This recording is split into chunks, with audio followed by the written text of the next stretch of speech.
પ્રકરણ 4 લાંબુ અને ટૂંકું લોંગ એન્ડ શોર્ટ. નીચેની વસ્તુઓ માટે આપેલ ચોરસમાં લાંબા માટે સાચું અને ટૂંકા માટે ખોટું કરો. 2 મીણબત્તી આપેલી છે, લાંબી મીણબત્તી અને ટૂંકી મીણબત્તી. 2 કાતર આપેલી છે, આ લાંબી છે, આ ટૂંકી છે. બસ લાંબી છે અને કાર છે એ ટૂંકી છે. કાકડી છે એ લાંબી છે અને મરચું છે એ ટૂંકું છે. બેલ્ટ છે એ લાંબો છે, ઘડિયાળ છે એ ટૂંકી છે.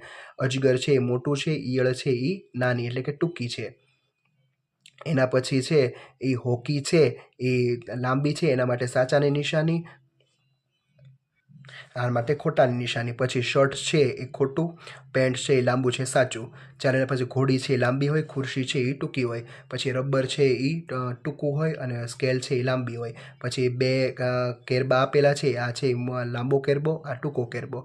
તીર આપેલા છે લાંબો અને ટૂંકો. અનુમાન કરો અને કહો કેટલા. ઝાડની ડાળી સુધી પહોંચવા કુલ કેટલા ઘડા મૂકવા પડશે? તો કે 5. 1 2 3 4 અને 5. ટેબલની કિનારી એટલે કે ધારે સુધી પહોંચવા માટે હરોળમાં કુલ કેટલા કપ મૂકવા પડશે? તો કે 10 કપ મૂકવા પડે. ચાલો, જીરાફના મોં સુધી પહોંચવા માટે એકબીજા ઉપર ઉંદર કેટલા ગોઠવાશે? તો કે 5 ઉંદર છે એ ગોઠવાશે. બબલુને રોડ ક્રોસ કરવા કેટલા પગલાં ભરવા પડશે? 9. તાર પર કેટલા શર્ટ ટીંગાડી શકાશે? 4. દોરી પર કેટલી તુક્કલ લટકાવી શકાય? તો કે 12. ચાલો, સ્કેલની મદદથી માપો. સાબુનું માપ 4 સેમી છે, ચાવીનું માપ 7 સેમી, રિમોટનું માપ 10 સેમી, દાંતિયાનું માપ 14 સેમી, બ્રશનું માપ પણ 14 સેમી, ગુલ્ફીનું માપ છે 10 સેમી, પીંછીનું માપ 12 સેમી, પેનનું માપ 8 સેમી અને પેન્સિલનું માપ 7 સેમી છે. તમારી પાસે જેટલી વસ્તુ હોય તેને માપપટ્ટી એટલે કે સ્કેલની મદદથી માપો. ગ્લાસ છે 14 semi, mobile phone 15 semi, compass box 22 semi, કાળું પાટિયું 120 સેમી, તકિયો 61 સેમી, હાથ રૂમાલ 27 સેમી, કાતર છે 14 સેમી, સાણસી 26 સેમી, પુસ્તક 21 સેમી. તમારી ઘરે જેટલી વસ્તુ હોય એને તમારે માપવાની છે. પછી નીચેની વસ્તુઓની લંબાઈ મીટર પટ્ટીની મદદથી માપો એટલે કે મીટર પટ્ટીથી તમારે માપવાની છે. વર્ગખંડ છે એ 6 મીટર, તમારા શિક્ષકની મદદ પણ લઈ શકાય. પછી બેઠક ખંડ છે એ 7 મીટર. પછી મમ્મીની સાડી છે 6 મીટર, પપ્પાનું પેન્ટ છે એ 1.5 મીટર, તમારી ઊંચાઈ 1.5 મીટર, તિજોરી 2 મીટર, રસોડું 5 મીટર, પછી પલંગ 2.5 મીટર, પછી બારણું છે એ 2 મીટર. ચાલો, એના પછી નીચેની વસ્તુઓની લંબાઈનું માપન કરવા કયો એકમ તમે વાપરશો તે લખો. દીવાસળી સેમી, તિજોરી મીટર અથવા સેમી, વેલણ છે એ સેમી, કાર છે એ મીટર, સ્ટ્રીટ લાઇટનો થાંભલો મીટર, ચમચી સેમી, પાંદડું સેમી, બસ મીટર. પછી ઘરથી મેદાનનું અંતર કિમી અને ઘરથી બસ સ્ટેન્ડનું અંતર કિમી. ચાલો, ખાલી સ્થાનોમાં યોગ્ય એકમ લખો. કેળાની લંબાઈ 17 સેમી, શેરડીના સાંઠાની લંબાઈ 2 મીટર, પુસ્તકની લંબાઈ 21 સેમી, નાળિયેરીની લંબાઈ 12 મીટર, પેન્સિલ બોક્સની લંબાઈ 22 સેમી, છોકરીની ઊંચાઈ 2 મીટર, અમદાવાદથી મહેસાણા વચ્ચેનું અંતર 75 કિમી, ટાવરની ઊંચાઈ 20 મીટર, ઘરથી શાળાનું અંતર 2 કિમી, હાથની લંબાઈ 60 સેમી. ચાલો, જોડકા જોડો. 5 મીટર તો કે મમ્મીની સાડીની 5 મીટર, 2 કિલોમીટર તો કે ઘર છે એ 2 કિલોમીટર, 10 સેન્ટીમીટર તો કે અળસિયાની લંબાઈ, 1 મીટર તો કે બાળકની ઊંચાઈ, 1 સેન્ટીમીટર તો કે નખની પહોળાઈ. ચાલો, નીચેના ચિત્રમાં કીડીને ખોરાક સુધી પહોંચવું છે. દરેક રસ્તો માપપટ્ટીથી માપો અને જણાવો. ચાલો, સામે આપણે જોઈએ. રસ્તો 20.5 સેમી, રસ્તો 2 18.5 સેમી, રસ્તો 3 19.5 સેમી, રસ્તો 4 23 સેમી.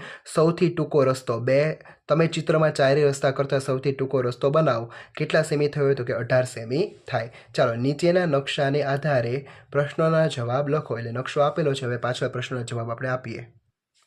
આગ્રા રેલવે સ્ટેશનથી વધારે દૂર શું છે? તો કે ફતેહપુર સિકરી.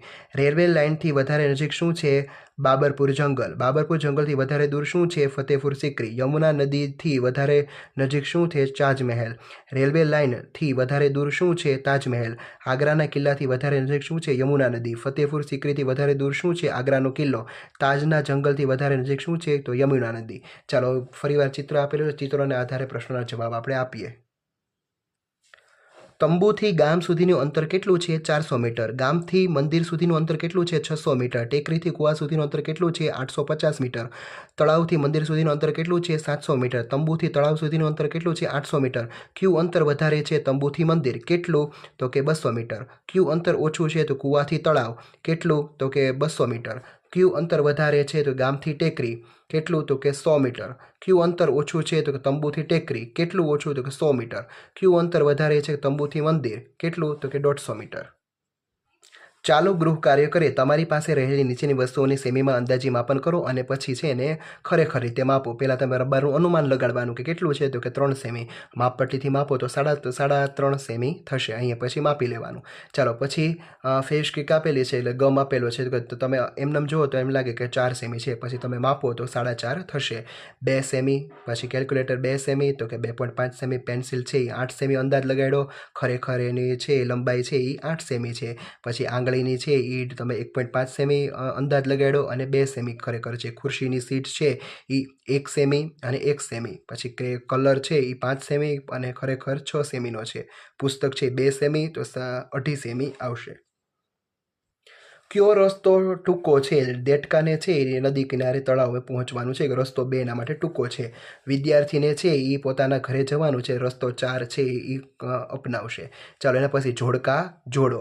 1 મીટર એટલે કે 100 સેમી. પછી 1000 સેમી એટલે 1000 સેમી એટલે કે 10 મીટર. 8 મીટર એટલે કે 800 સેમી. 1000 મીટર એટલે કે 1 કિમી. પછી 2 મીટર અને 50 સેમી એટલે કે 250 સેમી. પછી 2500 મીટર એટલે કે 2 કિમી અને 500